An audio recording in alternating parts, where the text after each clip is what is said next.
ग्रानो मिनवालो जमदा दुकान पता याद दरई सदाइदीन इस्लामी केसर and study centre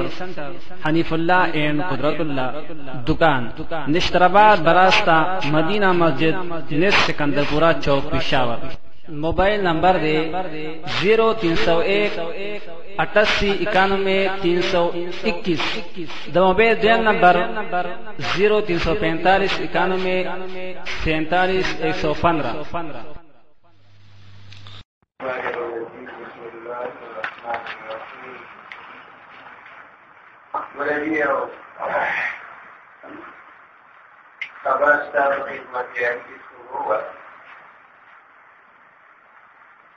Sama gosta kumpul tayo maras. Nelma spini kaprivi और लुए गिरे ये पूरे मांगे कुशली तस्वीर ये पैदा की प्रस्ताव करता आरोप नीचे तो बहैसियत मुसलमान बहैसियत मेहमान ज़्यादा चलन भी उनका लोग बोले और मेहमान निशान इज़्ज़त व आज़मत का सीना रखिलानी रहा गेंदा की मस्जिद की तारुफ दालम कराची प्राची याद है मिसबान पर तरक्की मेहमान का तो कीमत व इज्जत व आज़मत की वजह कराची नहीं तारुफ नमक की यो है जो तारुफ नमक दा फन नमक की किताब को ये दो नमक की किताब में कपड़ी थी की क्या नहीं तासीर थी पर नीचे ने पाले बोला इल्म तारुफ ललिफान करना और ललिफान कीमत व आज़मत और कदर और शान शौकत ये दर्जे पैदा और ललिफान करे मोहब्बत पैदा وكيف خبري بدلوا الأستاذ وما كتراتي استعاقات بالموجة التأكيد أصحابي التركيز أصحابي التمييز أصحابي التخريج مجتهدين في المسائل مجتهدين في الشرع مقلدين محض उस पदी बमम न कोई मुचियरता समाना आउकर बदे लोई मुजतहिदीन व आसमाई गिरामी जमन दोस्ता समझ तरह की बदी किताबों के इमाम अबू हनीफा इमाम शाफिई इमाम मालिक इमाम अहमद रहमहुल्लाह दाउस नु लपत नहीं कि दातलो इमामान वसाह इब्न अबी लैला जिनसे करो के फिर किताबों के लिए राजी इमाम औज़ाई सुफियान सौरी हम्माद इब्न अबी हनीफा औदासी और पंजूस का उलमा मुजतहिदीन यानी नमूना पदे फिर किताबों के लिए नमक तालिबान तदाफत न लगी किताब के में दरजे खाली देखे में तबाके खाली ताकूल नदी यबीर ज़मानी और नदी यबीर तबखी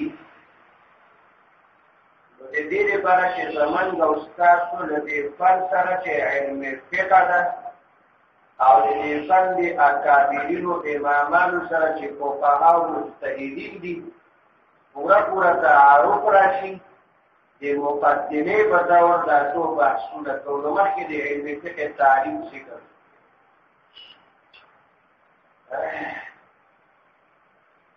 आओ ये कि यह मसला बात है वजह में से तारीफ सरा अगल मुतम्मिमात दिए मसले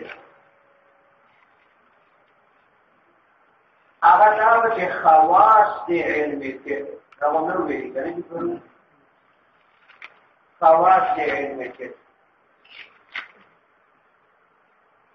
أولا خاصة علم الفقه إدارة أساسه الوحي الإلهي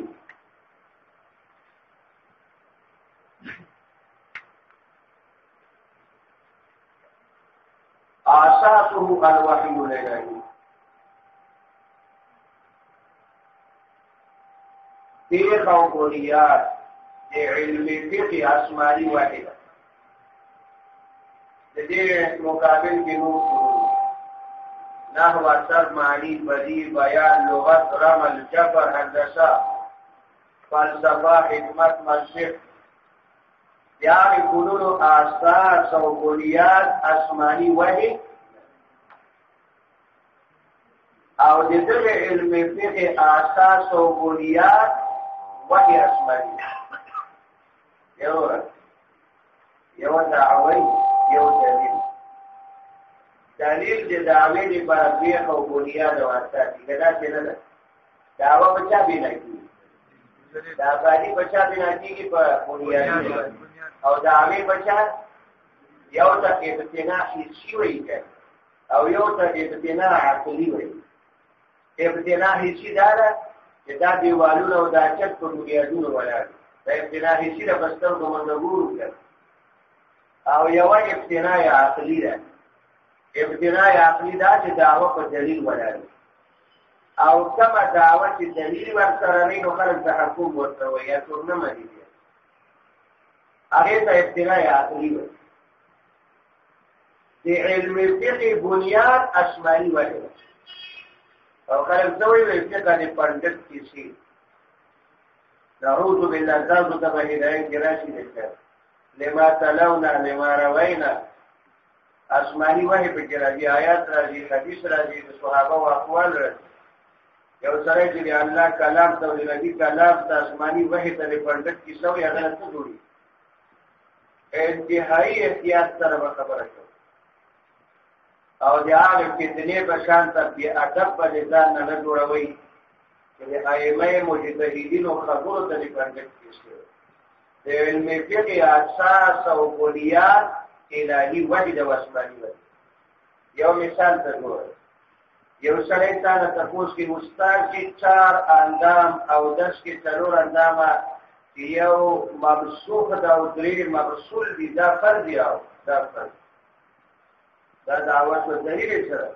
یا ایها الذين امنوا اذا قمتم الى الصلاه فاغسلوا دا آیت الوضوء ای کنوي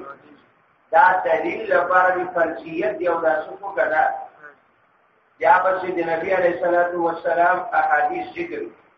چې ترکیب او داسې کې سنت او نبی ما څخه شان او ذکر نو اساس او بنیاد دې آسمانی وحی شوا یا یو سره تعالی تاسو کې دوستا جی بیع جائز دا او څه دلیل ده احل الله البيع اساس آسمانی وحی شوا کړه دارنګه ډېرې مسلې چې فقہ کې سره دي یو خاصه لخواص د علم فقہ نه دا شو چې دی او بنیاد دې آسمانی وحی چې د کوم فن او د کوم علم اساس آسمانی وحی دی د سوء د علم مشرف نه افسر بني محتاج الیه لپاره د مسلمانانو بني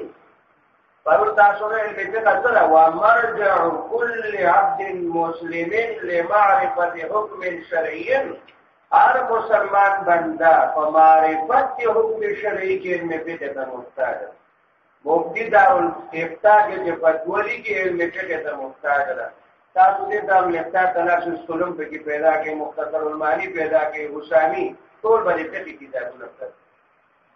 تاسو دې قاضي محکمې ته ورشي قاضي به ټول شرعي حکومت کې فیصله کوي ضرور هدايه په محکمه کې کوي پته ولګی چې فقه اهم علم وایما خاصه شموله لكل مطلبات الحياه یعنی ژوند څومره شعبې چې دي ژوند څومره شعبې علم فقه دې ټول شعبو ته شامل شمول شامل دي علم فقه لكل مطلبات الحياه ټول شعبو د ژوند او زندګۍ یعنی کله پیدایش نه واخله کړه تر وفات پورې باب الجنازه فصل فی الکفن دا ټول بلې کې راځي کنه او باب الولاده او با کتاب الرضاعه دا ټول بلې کې څه کنه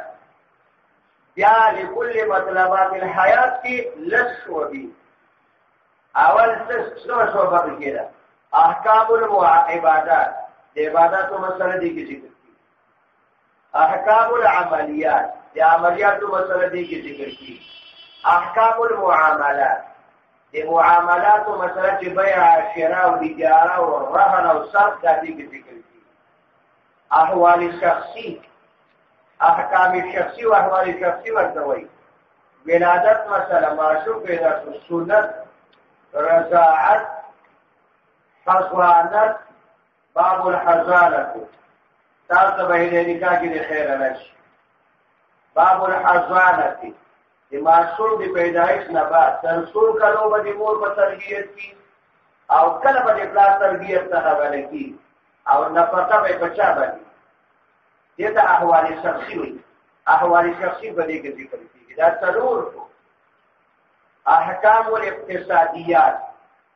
احکام الاقتصادیات د نفقه مسله د پلان نفقه د مور نفقه د ښځې نفقه د بچو نفقه زیات لکه درمیانه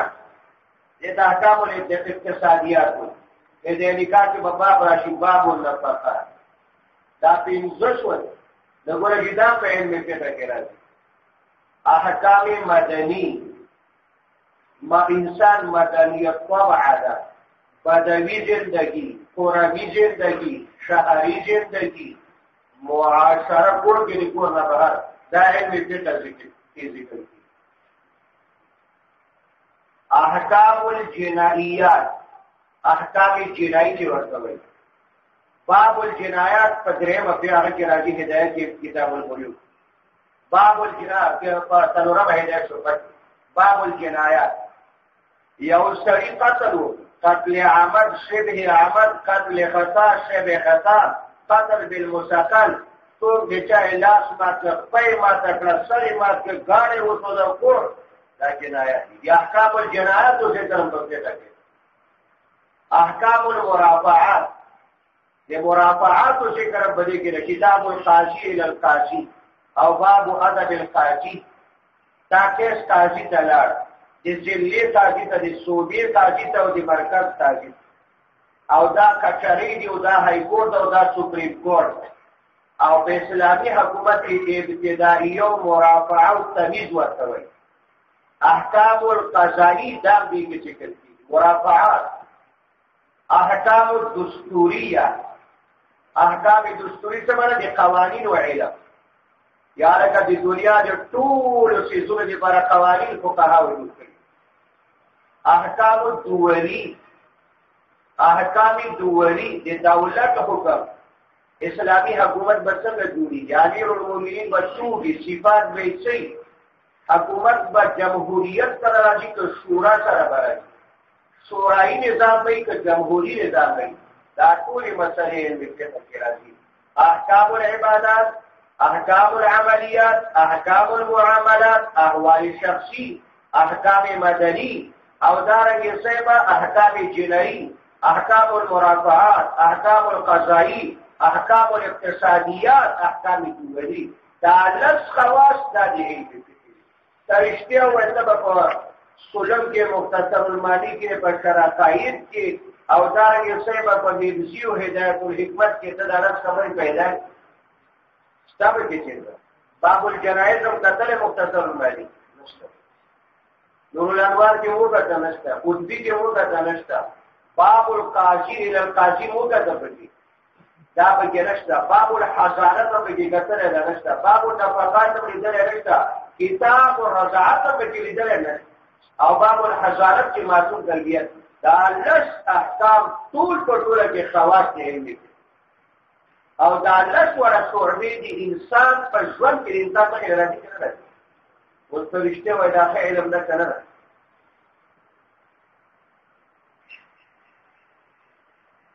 دې ته ویل کېږي خواص الفقه. د علم فقه خواص. الحمدلله بارنا خلق وی صاحب د هدایت مثلا ذکر کیو د استحسان او قیاس او استحسان. اپو یو مسله چې کړه دې ذکر کوي کړه نو استدلال بالمنقول او بالمعقول دواړه. دلیل عقلی په تأیید کې دلیل نقلی کراوي. دا چې دلیل عقلی وو صاحب د هدایت ذکر کوي کړه دا نفس مؤید وی بیا د دلیل نقلی لپاره وړاندې د مسلې لپاره وي اعلاء السنن د مظفر عثماني صاحب ګوري د دې ټول مسلو لپاره به حدیث تکرو دا چې مسله زموږ د فقه نشته چې هغه قرآن او حدیث دی هغه بنیاد دی جميع ما تقوله السنة شرح للقرآن وجميع ما تقوله الأئمة شرح للسنة الإمامان خبره د احادیثو نه جوړ ده د هرې مسلې بنیاد احادیث دي او آیاتونه د قرآن او صاحب د هداية مسلې د وروسته به تاسو کتاب کې راځي دی خیر استدلال بالمنقول کوي او د دې منقول د تأیید لپاره دلیل عقلی کوي او کله تاسو دا چې وایي چې ګوره دا مسله په دې آیات او حدیث ثابت ده والا کدا نه وایي نو دلیل عقلی ده دلیل عقلی ده دا معنا نه چې ټول هدايه په قیاسونو باندې راوړي دا خبره باندې تاسو پوښتنه اوس یو دویم بحث د دې بحث نامه طبقات المجتهدین د مجتهدینو طبقې څو طبقې مجتهدین د دې څه کارونه دي څه کوي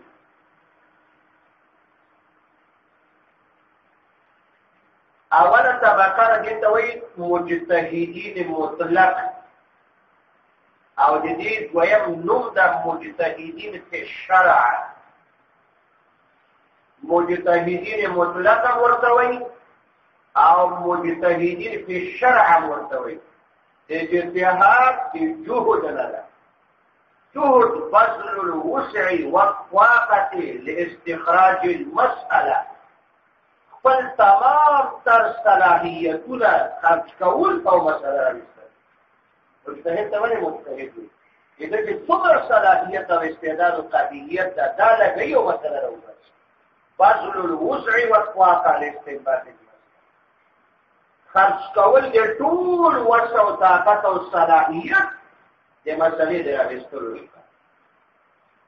واوله طبقه مجتهدین مطلق او دویم نامه سره مجتهدین په شرع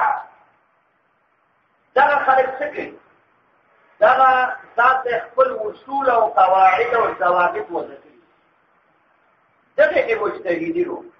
د ځان لپاره قواعد ضوابط او اصول وځکړي دي او د هغه اصول او قواعد او ضوابط په اړه کې چې څلور ور دلایل د شریعت د دې مخې ته پراته دي هغه پرانا کې استنباط او استخراج کې مسائل دي استنباط او استخراج کې مسائل دي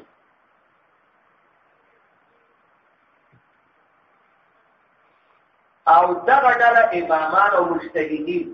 نه په اصول کې د چا تقلید کوي او نه په فروع کې د چا تقلید دي چا تقلید یعنی د نورو مجتهدینو تقلید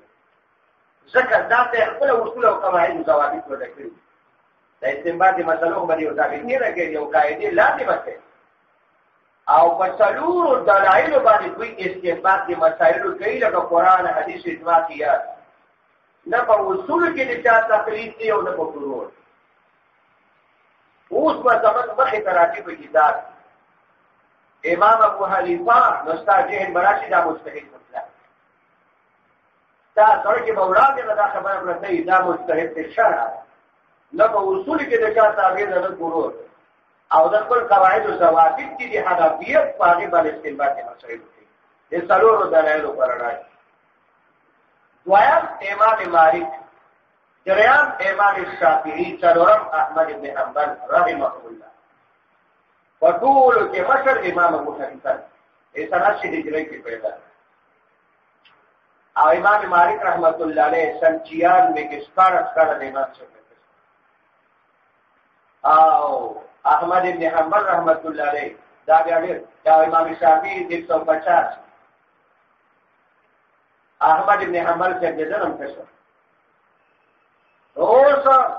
دا څلور ور امامان سفیان الثوری سفیان ابن عیینہ امام اوزاعی عبدالرحمن اوزاعی او ابن ابي لیلى دا نمونه بتاته کې په کتابونو کې راځي چې په کوم ځای کې ابن ابي لیلى ذکر راغی عبدالرحمن اوزاعی ذکر راغی سفیان ابن عیینہ ذکر راغی سفیان ثوری ذکر راغی او د څلور امامان نو تبا دا ومنې چې دا څلور واړه امامان او دغه نور چې ورته ذکر شول دا مجتهدین مسلک د خپل اصول لري خپل قواعد لري او خپل ضوابط لري په دلایلو باندې پورا ژور نظر کوي استنباط د مسایلو د خپل اصول موافق دي دا په دې ډول کې راځي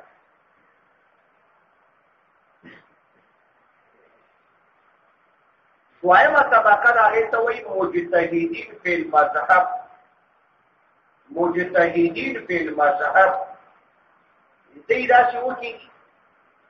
چې دوی چې کوم امامان دي ائمه دي لکه د حنابلو امام حنبل صاحب د شوافیعو امام شافعي صاحب د مالکو امام مالک صاحب د احنافو امام صاحب نو دوی داسې کوي چې د دوی د مذهب امام کوم قواعد او ضوابط وضع کړي دي یا هغې قواعد او ضوابطو پر راځي استنباط د مسایلو کوي په اصولو کې د خپلو امامانو تابع او په فروعو کې د خپلو امامانو خلاف نو تاسو کې وایي خلافا لمحمد خلافا لزفر خلافا لابي يوسف کتابونه کې وایي لاندې کړ ورا امام ابو یوسف امام محمد امام زفر احمد ابن ابي حنیفه دا ټول د امام صاحب شاګردان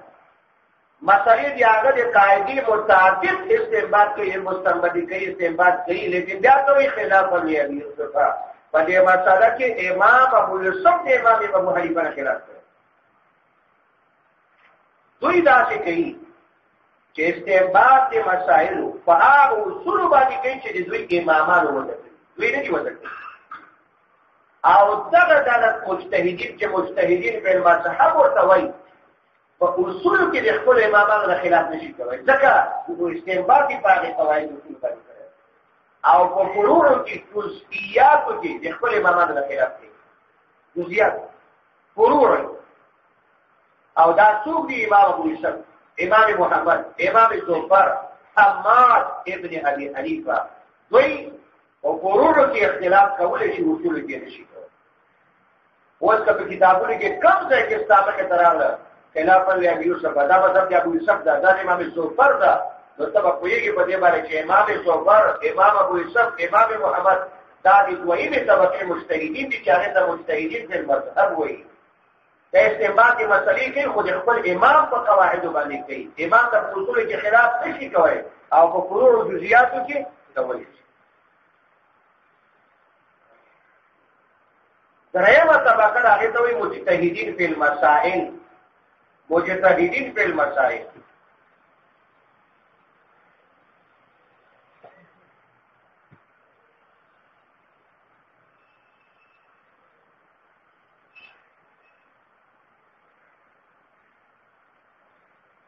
دا هغه مجتهدین دي او علما دي امامان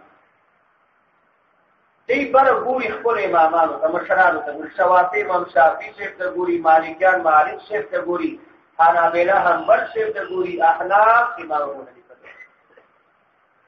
وایا مساله کې کله مذهب د امام نه یو قول نقل شوی وي یو روایت نقلی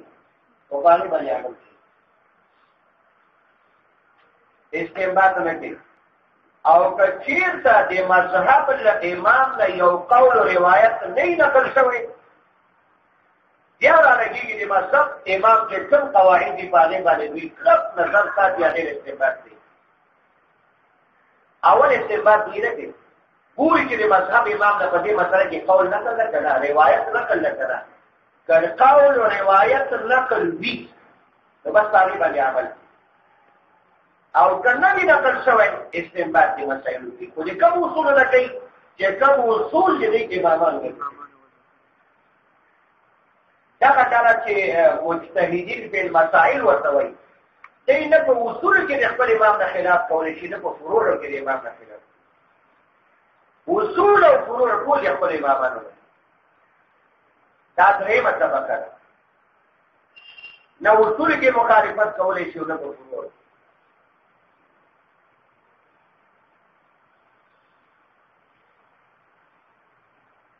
امام ابو جعفر طحاوی صاحب د شرح معانی الاثار چې لوی دوره کې دا اصحاب مجتهدین په مسائل زمن سره پر ټول ذخیره د احادیث دي احناف او دغه یو مضبوط کتاب او دومره د نر بچي کتر حنفی ده او د خپل خواص یو مسله چې راولي و یو روایت پښپاړه سو په ولله سو په وښتو طریقو باندې نقل کړي متعدد طرق او خپل مذهب او مسلک ثابتوي او د مذهب نه کلکه دي پاتې امام ابو جعفر الطحاوي شرح معانی الاثار والا کوم چې دوی دا وایي کټر حنفی او زمن سره په ذخیره دي احادیثو کې د احناف سره د شرح معانی الاثار نه مذکور کتاب یو روایت نور محدثین حضرات په یو سند باندې نقل کوي دی په 22 سندونو باندې په 22 طریقو باندې نقل کوي هغه نه بعد دلیل عقلی راوړي او بیا خپل نظر ذکر کوي او چې کله باب ختميږي یا احناف د خپل مذهب مشابه او د خپل مذهب لپاره مختلف مرجحات ذکر یا حنفیت راجحه ده د امام ابو حنیفه مذهب راجحه ده یو مرجح ده یو ده داسې مسکت مرجحات راوړي چې جانب مقابل خاموش کړي ایسته کتاب و ډېر تعصب باندې سړی ووایي نو همدغه وهابي سره په هر مدرسه کې یو مظلوم معامله ډېر لږ وخت ورته وایي یا په ډېرو مدارسو کې د کال په آخره کې یو میاشت او حال دا چې تاسو به راشئ انشاءالله لوی دوره کې امام بخاري امام مسلم امام ترمذي هغه نور مجتهدین دي چې خاص قائل دي مذهب او د تقلید نه یوازې امام حافظ ابو جعفر طحاوي دا چې کتر راغی او د احناف لپاره لوی کتاب په حدیث په مدارسو کې د څه ټول کو سره کی ټول کال دی یو میاشت یو ویو تو امام ابو جعفر الطحاوي او ابو بکر احمد خصاب ابو الحسن کرخی دا ټول په اصحاب مجتهدین په مسائل کې راځي شمس الائمه سرخسی دې شمس الائمه ذکر څومره دې په کتابونو کې راځي فخر الاسلام بستوی موږ د اصول فقه په کتابونو کې چې په امام ده د فخر الاسلام بستوی ذکر څومره دی دا چې دې طبقه سره او دا ویل کېږي مجتهدین په المسائل نو شمس الائمه سرخسی ابو بکر خصاب فخر الاسلام بستوی امام حافظ ابو جعفر طحاوی دا ټول په دې طبقه کې راځي او یو بل فتاوا ده د دارالفتاح کې تاسو وایي قاضي خان ورته وایي دا قاضي خان والا چې کوم د دې درې طبقه سره مجتهدین په مسائل کې پرې څلورمه طبقه مجتهدین دي هغه ته اصحاب تخریج وایي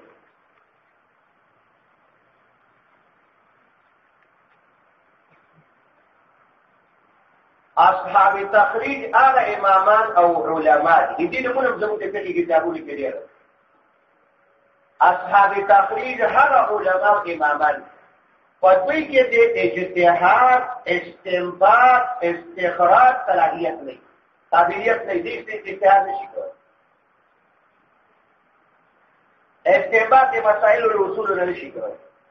البته دومره خبره ده چې کوم اصول د مذاهب او امامانو وضع کړی دي په هغه کې ډیر مهارت او تجربه لري مهارت او تجربه په اصول کې لري دوی کار سره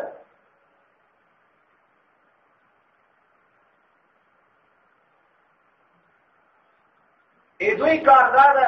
چې د مذهب د امام نه د اصول کې مهارت لري تجربه لري په دلایل کلک نظر ساتي په خپل اجتهاد نشي کوي او کله امام ابو حنیفه یو مجمل قول نقلی یا د امام شافعی د مالک صاحب احمد صاحب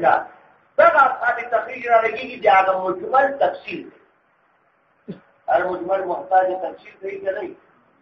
دوی را لګیږي دا مجمل تفصیل یو قول د مذهب د امام نه را نقل شوی دی هغه ذو وجهین معنا دی احتمال دی دوه دوی را لګیږي تعین دی به وجه دوی کاردار اصحاب تخریج په خپل اجتهاد نشي کولای نه د اجتهاد صلاحیت او قابلیت پکې دي البته د مذهب امام یاغه یو قول نقل شوی په یو مسله کې خو مجمل ده ډېر راګیږي د مجمل تفصیل یو قول نقل ده ذو وجهین ده ډېر راګیږي تعین دی ویل دا یو غټ کار دی او په خپل اجتهاد نشي کولای امام ابو بکر جساس احکام القرآن والا ابو بکر جساس ایتو چکرم دیر آزی کتابونو کی ابو بکر جساس پاس اصحاب تخریج تلورم طبقه دی مجتهدی ہوتے فجدن آمستامخ تا کتابونو کی راغلا نو تا عمره چه داری تلورم طبقه مجتهد دا اصحاب تخریج دا صاحب دی بحر رائق صاحب دی فتح القدیر دا زمن مسؤول کتابونه دی او دا دارالفتاء مطلب کی پرتی او تاسو نو صاحب دی بحر رائق او صاحب دی فتح القدیر او ابو بکر جساس دا درې واره د څلورمې طبقه مجتهدین دي چې اصحاب تخریج ورته وایي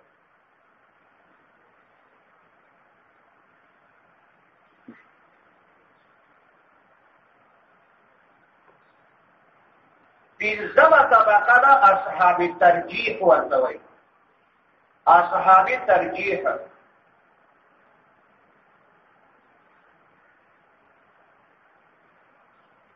دا هغه علما او امامان او بزرگان دي چې دوی نه اجتهاد کوي شي نه د ذو وجهین تعین کوي شي نه د مجمل تفسیر کوي بلکې د دوی کار ده چې کله د مذهب د امام نه په یو مسله کې مختلف اقوال او روایات نقل وي تاسو ودل څه پته نه لګي الله موږ دورې ته ورسول په یو مسله کې باندې مذهب د امام نسبت کوله د هغه ته استراف ویل کوی احناف کې دا شی کم د ثوابي وکړي یو مسله راځي امام شافعي څخه په کې دولس کوله ده حدیث کې به تاسو نه اصحاب ترجیح څه کوي د مذهب امام نه چې په یو مسله کې مختلف اقوال نقلي دوی نه اجتهاد کوي چې نه تفصیل دوی را لګیږي په دې مختلفو روایت او اقوالو کې افضل او مفضول معلوموي یاره کوم روایت افضل ده او کوم یو ټول افضل کېدی شي ټول مفضول کېدی شي ټول راجح کېدی شي ټول مرجوح نه خامخا به یو راجح او باقي یو به افضل او باقي به صحیح دغه چې اصحاب ترجیح ورته وایي د مذهب امام نه چې څومره مختلف روایت په یوه مسله کې راغلي دي په هغې کې راجح او مرجوح معلوموي افضل او مفضول معلوموي او د فقه کتابونو کې څه وایي هذا اوفق بالناس هذا اوفق بالقياس هذا افضل هذا اصح روایتا دا بیا ورته شوی قایت یو د هدایت یو د دلیل کې راځي هغه او په قیاس یاره دا کول د امام د قیاس سره موافق هذا اوفق بالناس یاره دا قول ده دا تعامل الناس سره برابر هذا افضل یاره دا قول افضل او کله وایي هذا اصح روایتا د امام نه ډېر روایت نقل دي البته په ټولو کې اصح ترین روایت ده دا کار د چا ده د اصحاب ترجیح ده هغې بل څه نشي کولی امام ابوالحسن قدوري شیخ الاسلام برهان علی برهان الدین مرغنانی صاحب د هدایت دا په دې پنځمه طبقه د مجتهدینو کې دلته راځي اصحاب ترجیح شیخ الاسلام برهان الدین مرغنانی ابوالحسن ترجیح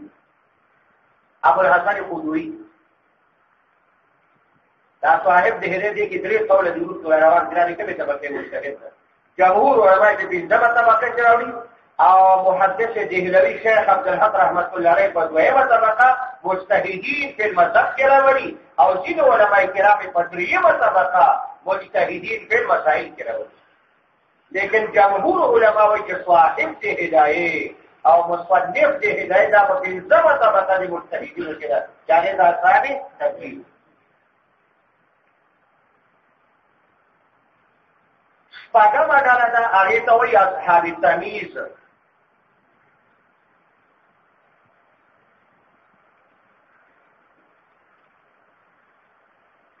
دغه علما او امامان د دوی کار سره دوی نور څه نشي کولی. دوی صرف دومره کوي چې ظاهر الروایت نادر الروایت دې کې د تمیز کوي. دا ظاهر الروایت او دا نادر الروایت. ظاهر الروایت چې د امام محمد رحمت الله علیه شپږ کتابونو کومه مسله نقل کړي کوله: جامع الصغیر، جامع الکبیر، سیر صغیر، سیر کبیر، مبسوط او زیاده. دا شپږ کتابونه د امام محمد دا چې قول نقل کې هغه ته ظاهر الروایت او نوادر د امام ابو یوسف. دا اصحاب تمیز تاسو صرف فرق کوي په مابین د ظاهر الروایت او نادر الروایت. یا دا روایت ظاهر ده او دا نادر ده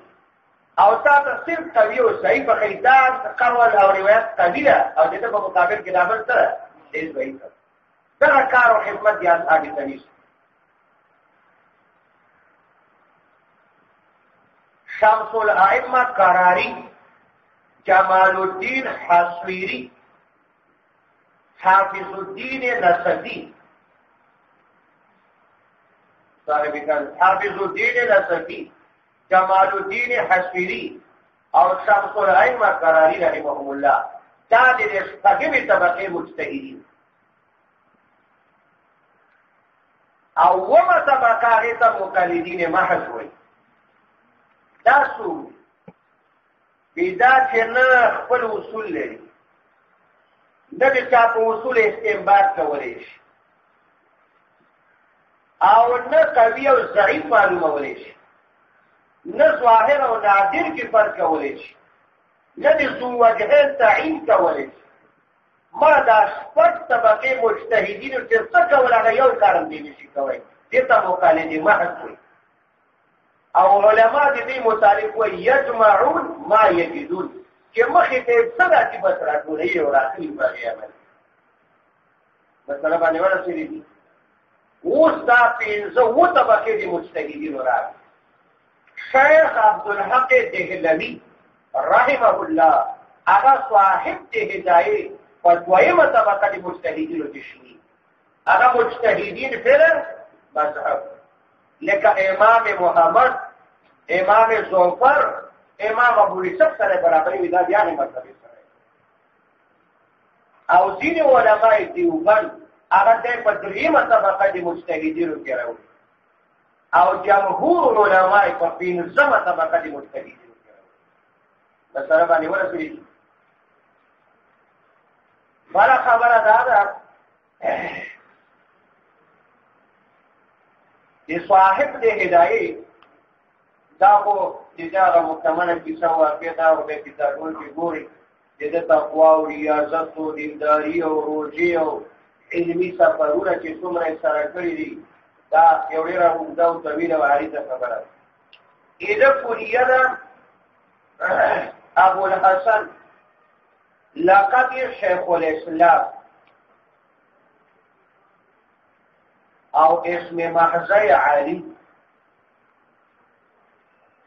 او پورا نسب ده شیخ الاسلام ابوالحسن برهان الدین. دا برهان الدین لقب. علی ابن ابی بکر ابن عبد الجلیل ابن خلیل.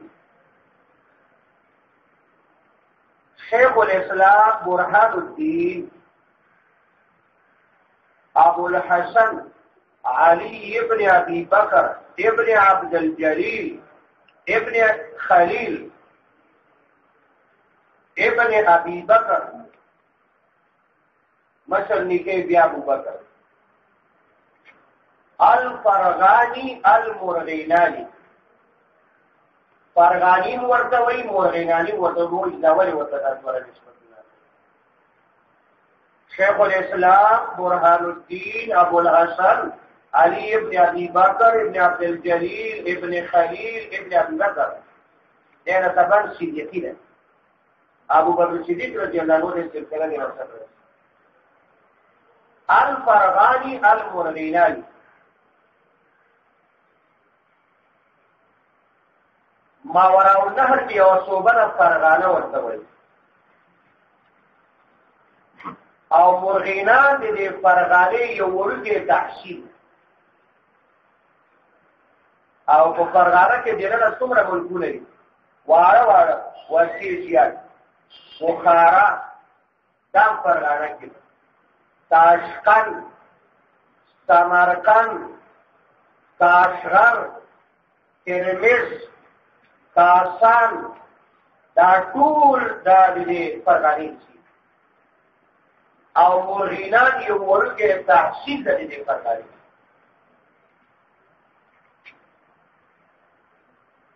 دغه ځای په دې مرغینان کلی کې پیدا او صوبه د فرغانه یولس د پاسه 500 هجری کې پیدا ده یولس د پاسه 500 یولس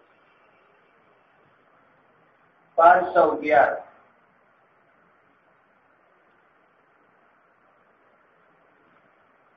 او د رجب المرجب اتم تاریخ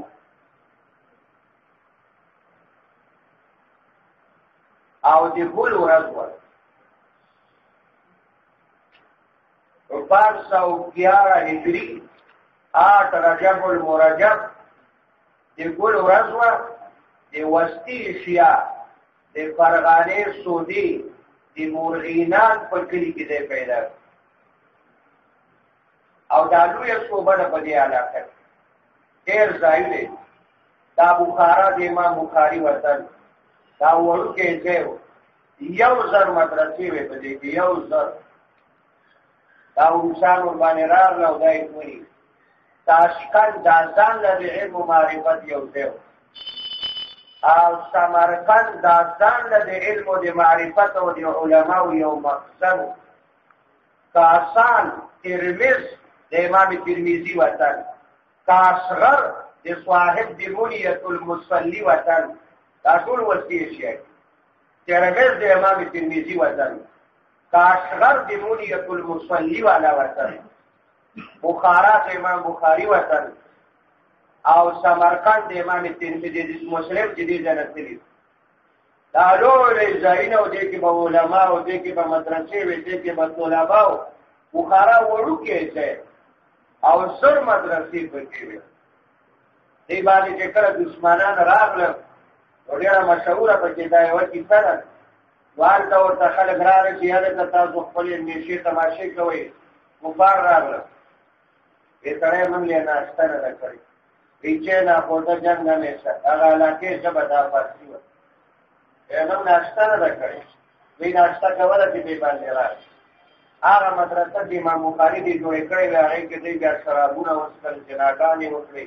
علماء شهیدان کړ طالبان شهیدان کړ کتابونه خواته دریا هغه ته دریای ابو وای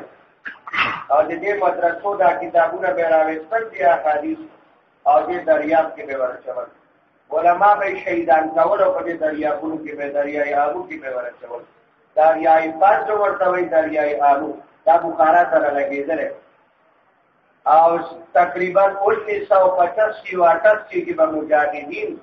د افغانستان یو صوبه د بغلان ورته وای هلته یو سیند د پمن کې اخواته بخارا د دې باندې دي نو انسان مجاهدین په دې شپې په طریقه په دې دریاب ورولېدل اول د وای پاغي باندې حمله کول پورا جهاد